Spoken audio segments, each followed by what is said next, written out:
This is the plaintiff, David Rigdon. He says he bought what he thought was an authentic Gibson Les Paul guitar from the defendant's shop.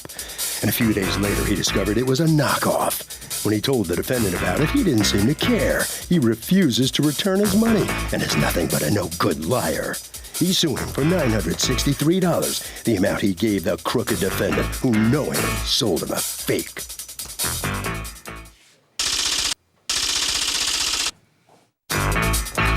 This is the defendant, David Bernardo. He says he never told the plaintiff the guitar he purchased from his pawn shop was a Les Paul guitar because he's not a guitar expert. He runs a pawn shop, and people bring in all sorts of things. He sold him what looked like a beautiful guitar. The guy should have had it checked out if he wanted to make sure it was the real thing. And as far as he's concerned, this was an as-is sale, and he got the guitar as is. He's accused of stringing a guy along.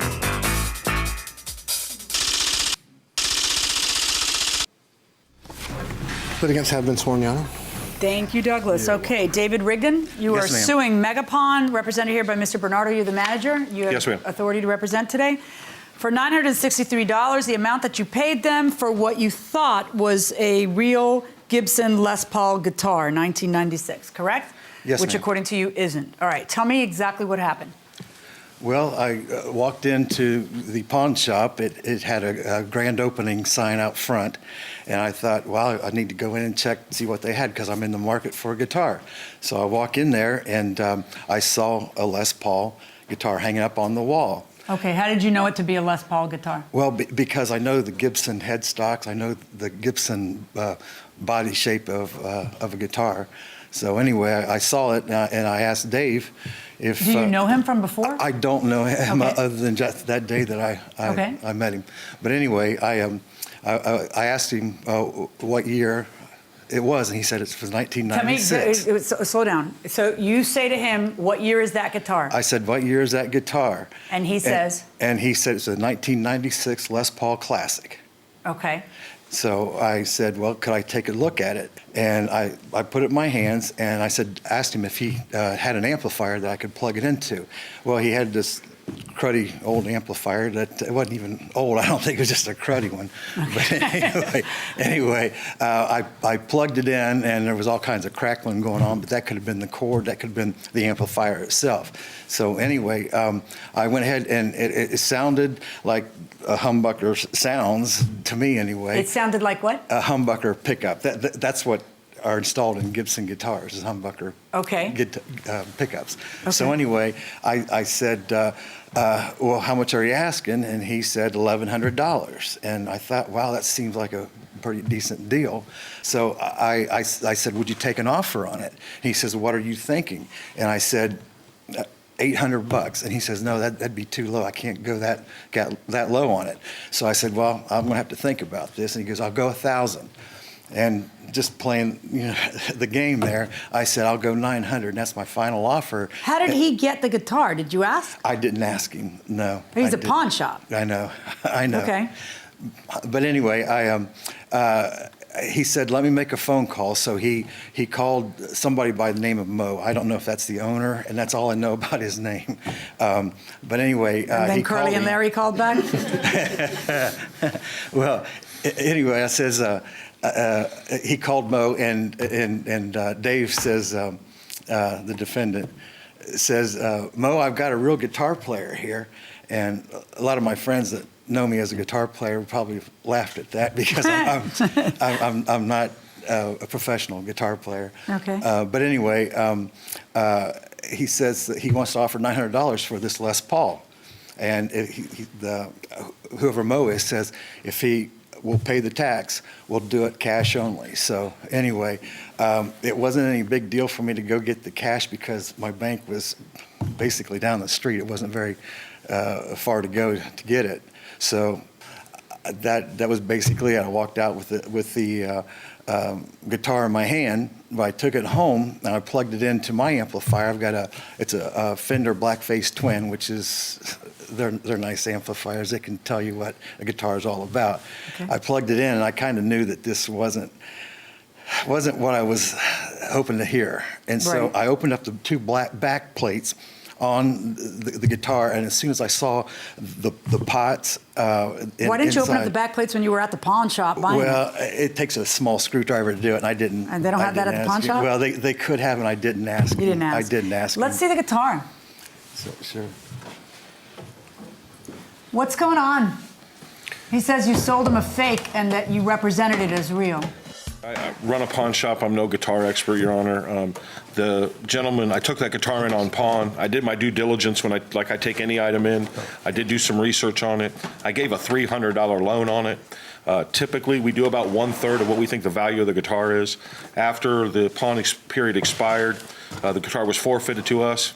I put it for sale. Wait. Go ahead. So when you gave the guy the loan for $300, you were assessing this as a $1,000 guitar. Between $900 and $1,100 was my best as a guess. Les Paul. Yeah. Okay. Yeah. And then what happens? The pawn expired after the 3-month period. So it ends up yours, and now you can sell it. I put $1,100 price tag on it and I hung it in the display for Did you put a sign or anything? No, we have a guitar rack above the counter with all the But guitars. did you put a sign or anything that said Les Paul or anything? No, not at all. Okay. So then when he comes in, what does he say? He says, "Let me see the Les Paul Honeyburst guitar," and that's why most of the people that played guitars recognize that guitar. You can see it; it's a beautiful looking guitar. And what did you say? Sure. I said, "Are you serious about it?" And he said, "Yeah, I'd like to play it." Plugged it in, and he played really good. I thought he was a good guitar player. Okay. And then everything he said is true. He said, "Would you take 800?" I said, "I think that's too low." I called the owner of the shop. His name is Moses. He goes by Mo. And I said, he offered 900. Will you take it? He said, "Absolutely." So I explained to David. I said, "These sales are final. They're as is. There's no returns." I had him sign a receipt with that. Let me see the receipt. There you go. It also has the original pawn ticket. There you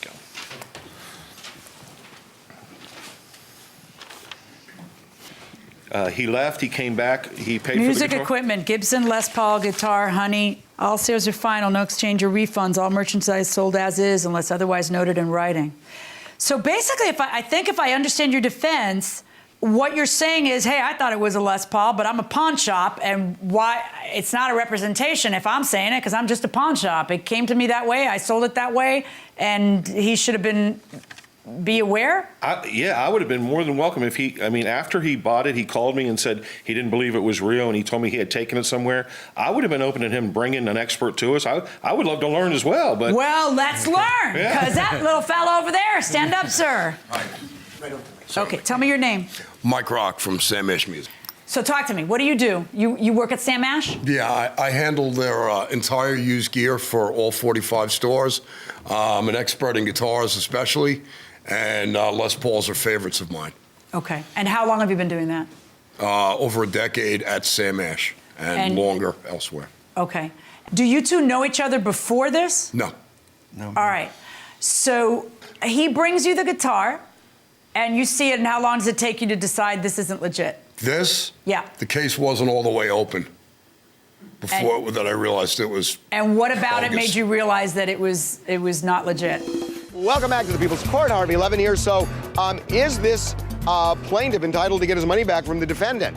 It's a touchy subject, but I think if the defendant was selling it in good faith and had no idea that it wasn't what he was exactly selling, then no, I don't think so. So really, I've got a pair of shoes. I think it's worth like $2,000. So if I sell them to you and they're worth $100, tough luck for you. Yeah, when the shoe's on the other foot, that's the point.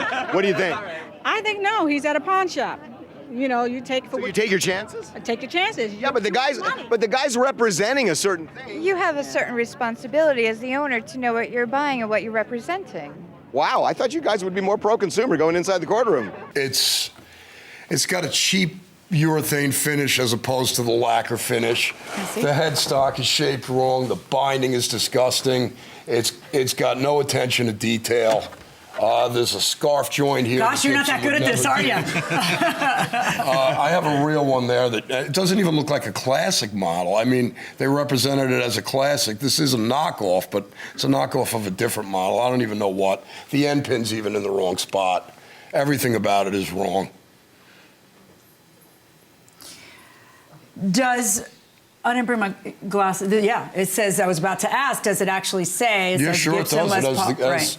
It's intended to fool you. It's Well, not very much if they put the pin in the wrong place. Well, you know, I mean, it's like buying a fake Rolex or something. If you're not intimately acquainted with the model, you wouldn't realize the fonts are wrong, or, you know, if people get fooled all the time by these.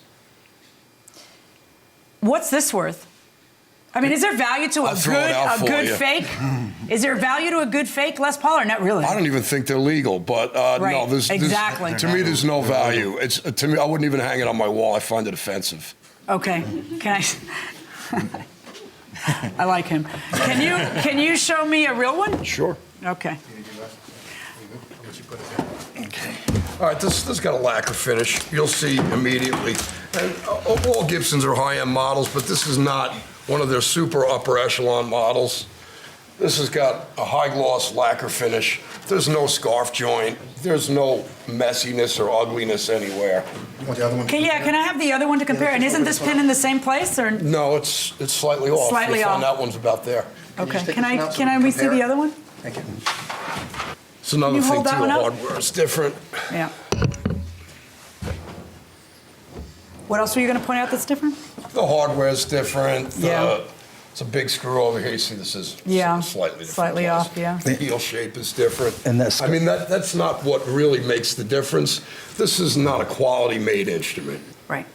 So, do you folks sell that one, right? Yes. And what's that one cost at Sam Ash? The original price on that was approximately $2,000. The original price on that, what is it now? Approximately $1,400, I'd imagine.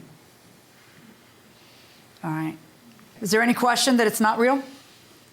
The one that I don't even know the one that he showed me was real, because I'm not a guitar expert. No, I know, but you had said the statement earlier that you would be willing to listen to next. Yeah, now you listen to it. Now what? I wish I had the ability for when items come in, like you see on the shows on TV, where they can call their guitar expert in, but I just don't have that luxury. I'll give you my card. I understand. No, hold on one second. Don't talk to him directly, because let me tell you what the legal issue here is. The legal issue is your guy went into a pawn shop and was hoping to be able to get a really good deal, and he bought it at a pawn shop. He didn't buy it at Sam Ash. He didn't buy it from you. He bought it at a pawn shop, okay? So, you know, there's like a lot going on here. On the one hand, I understand that your theory may be, hey, you bought it at a pawn shop, and you signed something that says as is, and you took your shot. I didn't dupe you. I got duped. We all, you know, whatever. We're all just kind of floating along. It's a pawn shop. That's his position. I respect as is like nobody's business. But as is really talks about the condition of the thing. You sell an as is car, you can't whine that the car didn't run well. But it's still got to be a car. And if you sell something as, quote, Gibson Les Paul guitar, which is what's right on the receipt, it needs to be a Gibson Les Paul guitar. And I don't think, even though I think you should be careful at a pawn shop, I don't denigrate your profession to the point where I say, what do you expect? I don't do that. So I think that if you sell it as that, it has to actually be that. And I am going to order you to return his money, $963, verdict for the plaintiff. The guitar, imitation as it be, goes to you. And please be on notice at this point. You cannot sell that as a legitimate guitar, because then you guys would be in a lot of trouble. Exactly. All right? Good day, gentlemen.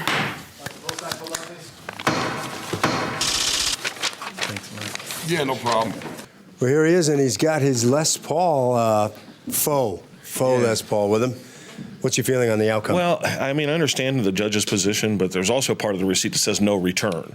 So even though she pointed out the as-is part. She said she was showing respect for your profession and not sticking a customer with something. And it certainly wasn't my intent. Yeah, you don't want to be a pawn guy who goes, buddy, right. You bought it. It's your problem now, right? Exactly. I think he could have done his due diligence prior to after the sale. He could have come in with someone to look at it. Well, what are you going to do with the thing now? Yeah, probably the same thing, that have someone look at it, let my own expert look at it and see what they think. Right. It goes back on sale in the shop for a little bit less? For a lot less. Okay. All right, right down this way, all right? All right, come on in here. Here's the guitar player. He says you're a pretty good guitar player, but I guess you don't know enough about guitars themselves, right? Yeah, stay still. You feeling on this outcome here? Well, I'm glad that the judge ruled in my favor, but the fact is that it's a Gibson knockoff. It's not a true Gibson. And he took one look at it and knew in 1 second before he even opened the case that it was a piece of crap. Yeah, and I didn't know. I play a lot of Fender guitars, but I wanted a Gibson. So anyway, I made a mistake by buying it too quick, Well, listen, but this guy right here bailed you out. Yes, he did. Right? Yes, he did. What do you want to say to him? Oh man, I thank him so much for showing up here, and I'm so glad. Still want a Les Paul? Still want? I do. I really do. Let him help you get one. So, let him help you get one. that's yeah. Oh, yeah. Harvey? Here's the deal. By saying it's a Gibson Les Paul guitar, that is a warranty, folks, and therefore the pawn shop on the hook. That will do it for this case. Litigants for the next case on the way into the courtroom right now.